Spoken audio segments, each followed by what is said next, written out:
Awesome. All right, let me edit this on 2 places real quick so we can get this up and running.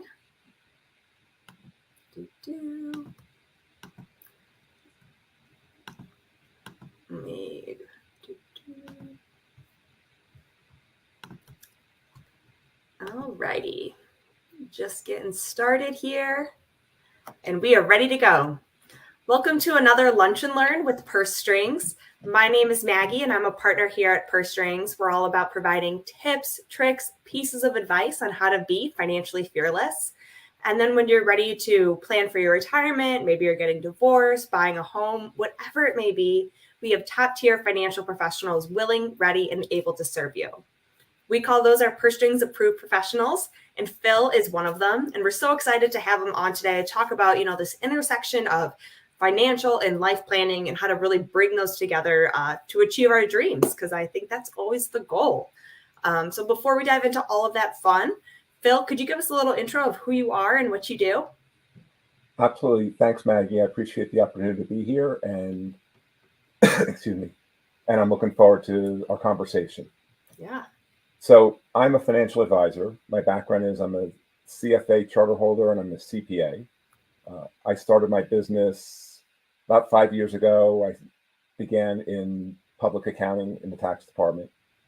I work with women facing new beginnings or significant transitions. And I know how stressful it can be trying to understand how to bridge the gap between where they are and where they want to go when they're in that situation. So at Apprise, we're committed to taking care of the financial aspects of these transitions so our clients can focus on the lives that they want. And that's really a key thing for me, is the idea that you want to spend your money with purpose. Yeah. Spend it on what matters to you instead of just not knowing what you want to do or spending it on the wrong things. Yeah. Awesome. Well, we're so excited to have you on today and to share your expertise. And so anyone tuning in live, if you have questions along the way, you can pop them in the chat. If you're watching the replay, you can still, put them in the comments and we'll work on coming back to those. So yeah, as I said, we're talking about kind of this intersection of financial and life planning. And so how do you even start kind of looking at this plan to really, make your goal and your destination? So I think of it this way. I'm working on another designation besides the ones I said that people don't know as much about. It's called a Registered Life Planner, or RLP. And in using that, there's a process that's well defined that we use. So it's, the acronym for it is EVOKE. So it starts EVOKE, EVOKE. Okay. So that first E is for exploration. So our first meeting is really to get to know each other. It's your opportunity to tell me what matters to you, describe your most fulfilled life. And we have a nice long conversation about that. From there, we go on to what's called the vision meeting, the V. And during the vision meeting, there's 3 questions that I ask. They're called the Kinder questions because the Kinder Institute is the one that is behind the RLP designation. And the first question, I'll give you the abridged version of these questions. The first question is kind of easy. It's like, imagine that money is not an object. What would you do? How would you live your life? So it's really, let yourself go. Think of anything you want. What would you do? So we answer that one. Then it starts to get a little bit harder because the second question, you have less time. So now you go to the doctor and you get the unfortunate news, you only have 5 to 10 years left to live. Okay. The good news is you're not ever going to feel sick. But the bad news is you don't know when you're going to go. So now, in that time that you have left, now it's what would you do and how would you live your life and what would you change? And now then you get to the third question. The third question is really the hardest one of all. And that's today's the day. You go to the doctor and you get the unfortunate news that today's your last day. Obviously, that causes a lot of emotional feelings, and that's really a hard thing to think about. The question then is not what would you do, but what did you not get to do? Who did you not get to be? And the whole purpose of that, and we have conversations around your responses to those questions. And the purpose of those conversations is to find out what really matters to you. And then we take that and we create what's called a vision statement. And that's set at a point sometime in the future, but not too far out. It talks about things that you'd like to do. And the idea is, in my third question, I have kids. I'd love to see them get married. I'd love to become a grandfather. If I went tomorrow, that's not going to happen. I don't have control over that. So that's not so it's just to have the best relationship that I can with my kids. But there's other things that I can do that are on that list. Why not start doing them now instead of get into the future and regrets? Like the first thing on my list. So the reason that I started working with women is my mother. Growing up, we had a really bad financial situation in my house. My father was responsible. He did a terrible job. He didn't pay bills. We had to worry about electricity being turned off, all kinds of things. I had to leave college because my father didn't pay for it. My father, even he couldn't get credit. He actually ultimately forged my name so he could get credit cards. Yeah. My mother wanted to get out, but she had no control and didn't have any say in what was going on. She went back to school in her 40s, and she worked and became an occupational therapist. She started her own business. Then she got sick. She asked for my help, and I did help, but unfortunately she passed. Yeah. And so I view this that I'm still trying to help my mother.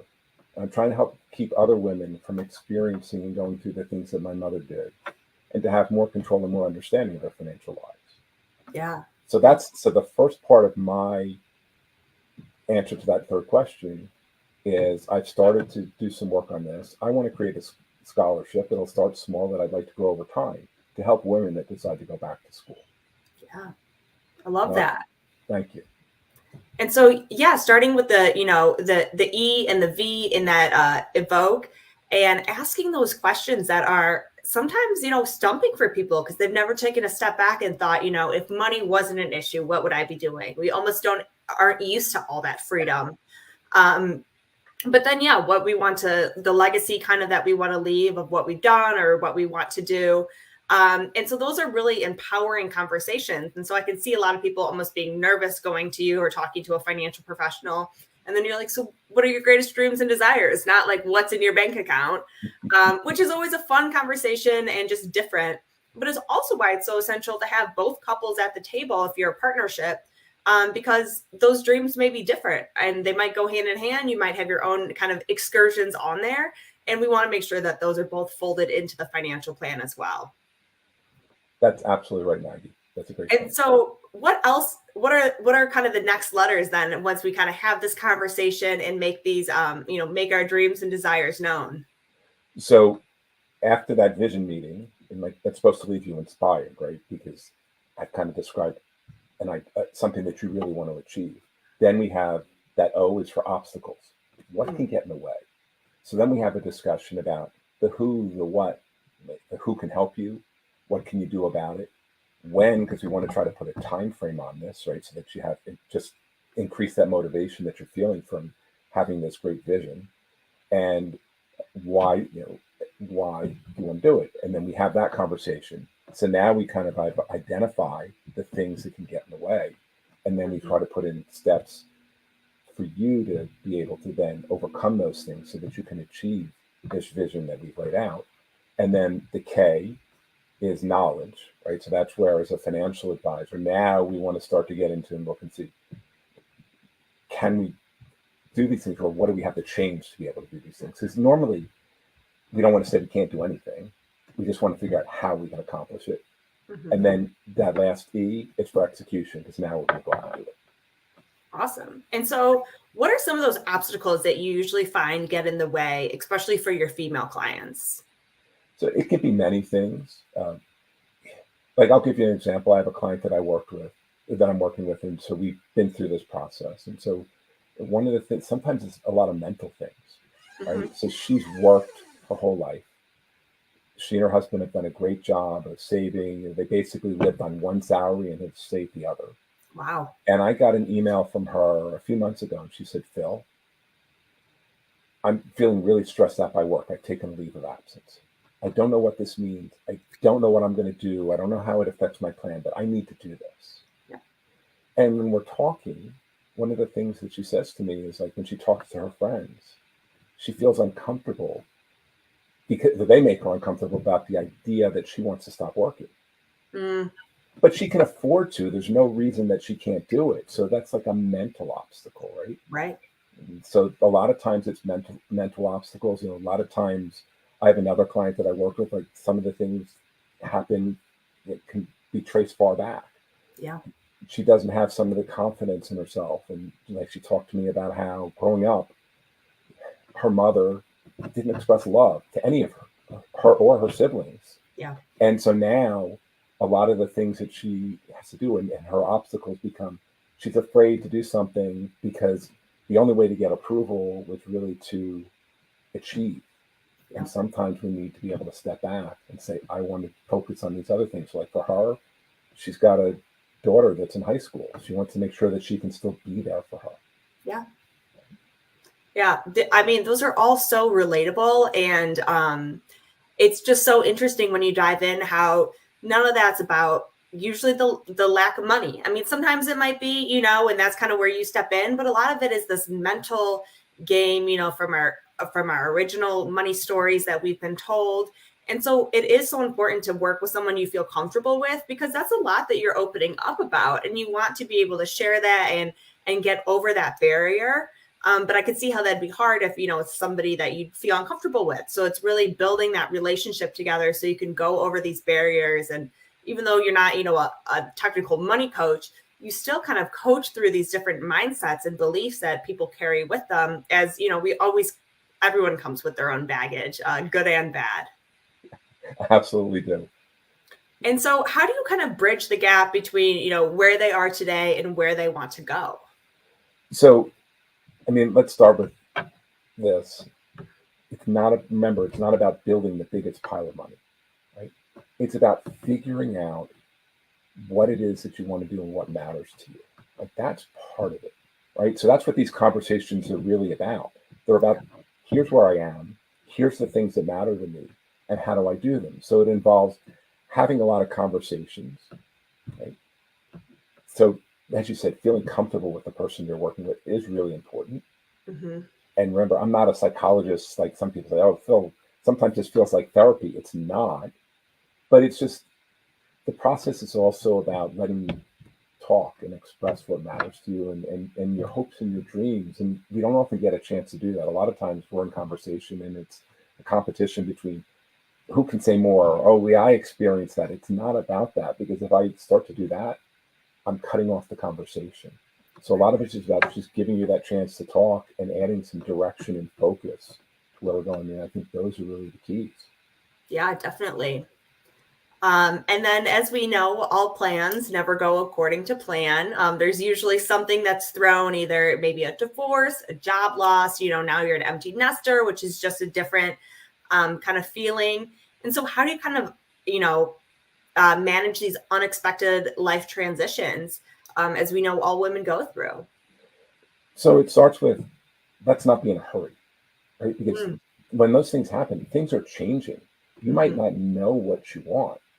So you got to have the time and space. We don't want to be in a hurry to say, oh, we got to do this right away. If you're not ready to do part of it, we don't have to do part of it yet. It's when you're ready.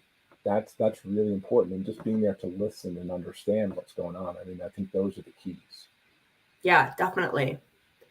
And so it seems like you're very, have a lot of different conversations with your clients. So when meeting with somebody, how often do you typically meet with them at the beginning of the relationship and then, kind of on out once everything is kind of set in motion?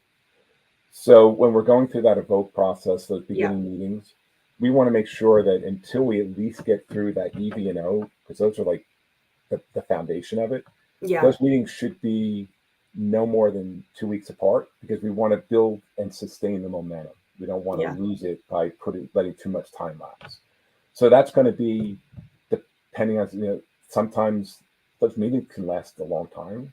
Sometimes they last an hour. Sometimes they can last, I've heard people talk about them lasting for 2 or 3 hours. It depends. And with a couple, it's going to last longer than it is with an individual too, right? Right. But you want to make sure that you have those meetings within a couple weeks' time. And there's other exercises, by the way, beyond those 3 questions. There's something called the Heart's Core Grid, which talks about the things that you want to do, that you have to do, you ought to do, and who you want to be, those type of things, and your goals for life. They're all part of this to try to make sure that they all meld together. But up front, it's fairly intensive, right? Because there's going to be a few meetings Then once that happens, it varies from client to client. Right. Some clients don't feel the need to talk that much. Others want to talk to me once a quarter. I kind of leave that up to the client. But the other thing I always tell them is, if something comes up, I'm here for you. You can reach out to me anytime. But one of my favorite stories, you ask about like how long. And so I was talking to a client one day, and I asked her a question. She said, Phil, from talking to you, I know that I don't need to look at my finances too much, because if you look too much at what's going on in the market, it can get really scary. Yeah. So she said, I haven't looked, but now you asked me this question and I have to look.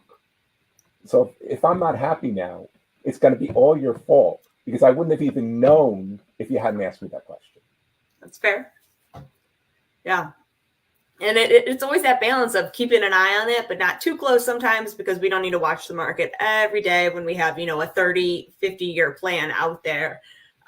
We don't need to watch the daily changes. Exactly. And so since we're talking about, making this financial and life plan to achieve your dreams, what are some of the goals or dreams that you're working on right now personally for yourself? So the first one that I mentioned was the scholarship for women to go back to school. Right. So I said I'm going through training. So the training for the registered life planner is experiential. So I was actually life planning myself in February. So that was the first thing. The second thing that's in there is that I called my firm Apprise, because Apprise means to inform. To inform. And so one of the things that I like to do with my clients, especially those who want to, not everybody does, but I like to help them understand, when it comes to the finances, why I make the recommendations that I do, and not just say, here, do this. So, and I have 4 kids. Okay. And as they've grown up, I coached them in numerous sports from the time they were really little. And the second element is I want to come up with a way to provide some type of education, help provide education to teenagers, young adults, because I just think that financial education in our country is not very good. Right. And so I want to do what I can. So there's an organization that I belong to. They provide some of that. I'm hoping I can do it through them. If not, I'll reach out to some of the schools and see what else I can do. So that's the second thing. The third thing is more, I love to travel. Mm-hmm. And what I really like to do, not just travel and see things, but I like to do things when I travel. Right. So the third thing on my list is I want to be able to do active travel on a regular basis, right? I actually have a thing, I'm not there yet, but I have a piece of paper that hangs from the monitor on my computer that has some of my really longer term goals. And one of them is 8 weeks a year out of the office. Nice. And hopefully while I'm doing that, most of that's traveling. And the nice thing is, in the virtual world that we live in, if I do go to other places, I won't be reached. Yeah. But those 8 weeks, I'm hoping I don't really have to be reached all that much. But like, they could be around, like, let's say, going to another destination, getting an Airbnb, staying for a while. And part of that time is my time. And then part of that time just to live and experience the culture a little bit more, but be able to work at the same time. So that's part of the doing part. And then the last thing is, one of my children has some issues around mental health. And mm-hmm. It's really about trying to do what I can to help, that person live the life that I think that they deserve. I love it. I always love hearing other people's goals. It tells so much about them, and you just see how excited you get, which is always fun. And you really see where your passions lie through, the stories of your mom and your children and the need to travel, different things like that, which is always very exciting. I feel like we've touched on a lot of great information so far. Is there anything that we haven't touched on that you want to make sure is shared today? So I guess the first thing I'd say is, like, don't be afraid of this stuff. Mm-hmm. Right? You don't have to do it yourself. Some people want to. I think in order to do this yourself, you have to have what I refer to as KIT. And what I mean is, so it's another acronym. So the K in that case is, again, for knowledge. In order to do it yourself, you have to have the knowledge. Yep. You also have to have the interest. And then you have to have the time. And especially as we get older, our jobs get more complicated. Our kids need more from us. Life gets more difficult, so it's hard to do these things yourself.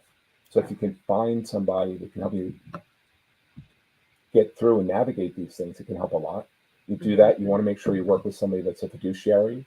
And what I mean by that is that they're bound to work in your best interest. I actually give my clients a fiduciary oath because it's that important to me that my clients know that I'm out there to work for them. It doesn't matter what it does for me. It's really all about them.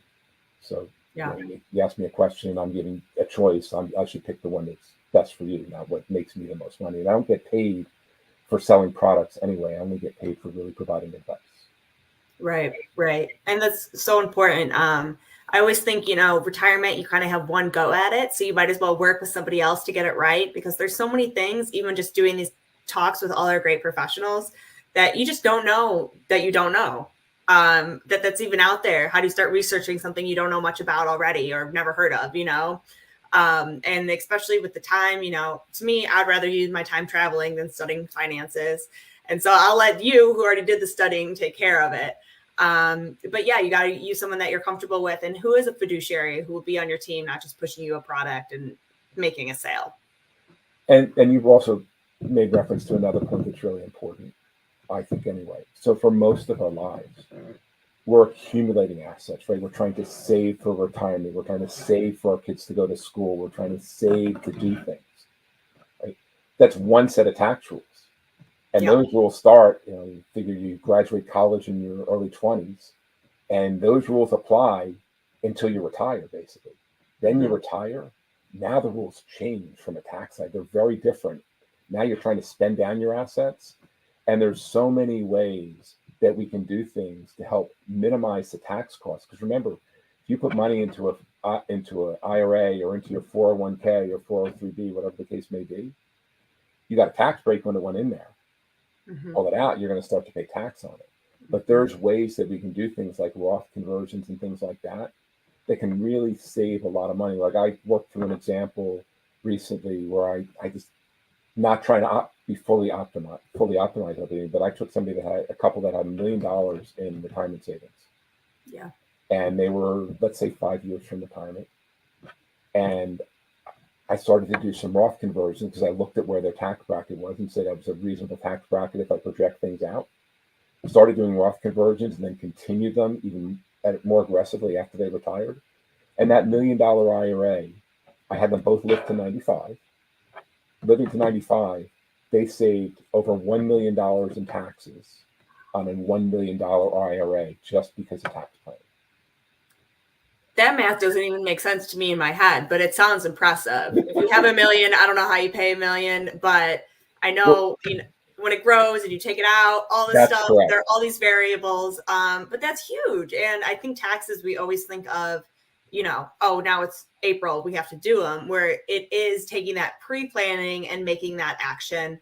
And then I talk to some people, and it's a different mindset of when you've been accumulating, and now you're told to spend everything that you just piled. It's like, wait, I'm for 60 years I've been building this. Like, why do you want me to spend it now? And it's a different mindset. And sometimes you need help. Like, no, you saved all this, you're allowed to spend it, which sounds crazy, but people don't always get that right. That's right. I remember one of the first people I ever worked with, they worked for the government. And I'm in the Baltimore area, so I'm not far from DC. So I do end up with people that are government employees because of where I live. And a lot of the government employees, they have a retirement plan that's called a TSP that has a very generous match. And they get 5% as a match. And then many of them have a pension as well. Right? And then they get Social Security. And so, like, I remember this client, I looked at it, it was like they wanted to spend, let's say, $8,000 a month in retirement. Their Social Security between the two of them was $5,000. The pension was another $5,000. And they want to spend $8,000.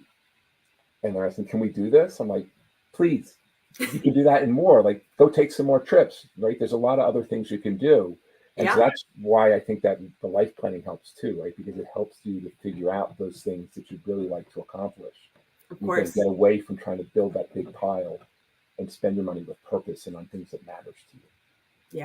Yeah. Instead of just willy-nilly, what can we buy? Yes. But I think this conversation has really covered why it's so important to have these conversations with the financial planner and to really, why your dreams are so important. And really, that's what all of this money is for. I mean, as we say, money is just a tool. It's just helping us get there. It's not the world.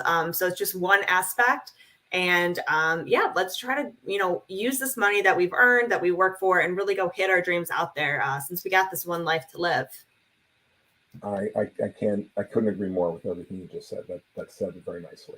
Awesome. Well, if anyone has, more questions or wants to reach out and talk to Phil more or work with him, his email's been going through the bottom down here. So you can reach out to Phil at Phil Weiss at apprisewealth.com.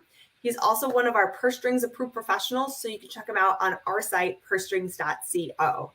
It's never too early or too late to start these conversations. So jump in. Now is a great time. Thank you again, Phil, for coming on today, and we'll talk to everyone else soon. Thanks for having me, Maggie. It was a pleasure. Awesome. We'll talk to you later. Bye. All right. Bye.